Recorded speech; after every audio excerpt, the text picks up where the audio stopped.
Magandang umaga, narit na ang PTV Balita ngayon. Bibisita si Pangulong Ferdinand R. Marcos Jr. sa Sultan Kudarat at South Cotabato ngayong araw.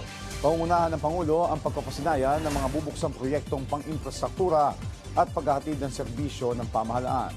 Sa Sultan Kudarat, pupuntahan ng Pangulo ang inaugurasyon ng Antong Dam at Irrigation System Project sa Barangay Manili sa Bayan ng Lutayan. Layo ng proyekto na makatulong sa pagpapalakas ng sektor ng agrikultura sa pamamagitan ng maayos na supply ng tubig sa mga magsasaka. Sa South Cotabato naman, pangungunahan ng Pangulo ang Bawat Bayan Makikinabang program kung saan bibigyan ng tig 10 kilong bigas ang mga estudyanteng malapit na magtapos sa kolehiyo. Bilang pagpupugay naman sa pagdiriwang ng Day of Filipino Seafarer, may handog na libreng sakay sa MRT3 at LRT2 ang Department of Transportation para sa mga Filipino seaman ngayong araw. Nagsimula ang libreng sakay sa MRT3 kaninang alas 5:30 ng umaga at magtatagal ito hanggang sa huling biyahe ng tren. Nagsimula naman ang libreng sakay sa LRT2 kaninang alas 7 at magtatagal hanggang alas 9 ng umaga. Magkakaroon ulit ng libreng sakay ng alas 5 ng hapon hanggang alas 7 ng gabi.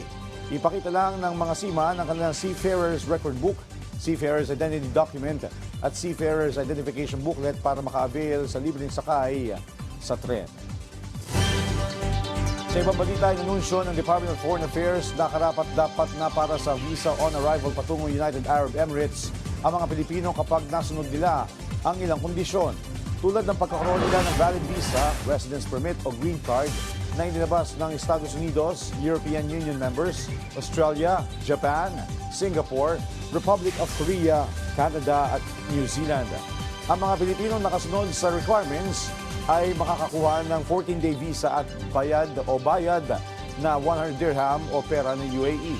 Maaari itong ma-extend para sa mga Pilipinong nais pang manatili sa Dubai ng 14 na dagdag na araw o magbabayad ng 250 dirham. Maaari rin naman kumuha ng 60-day visa at magbayad ng 250 dirham ngunit wala ng extension.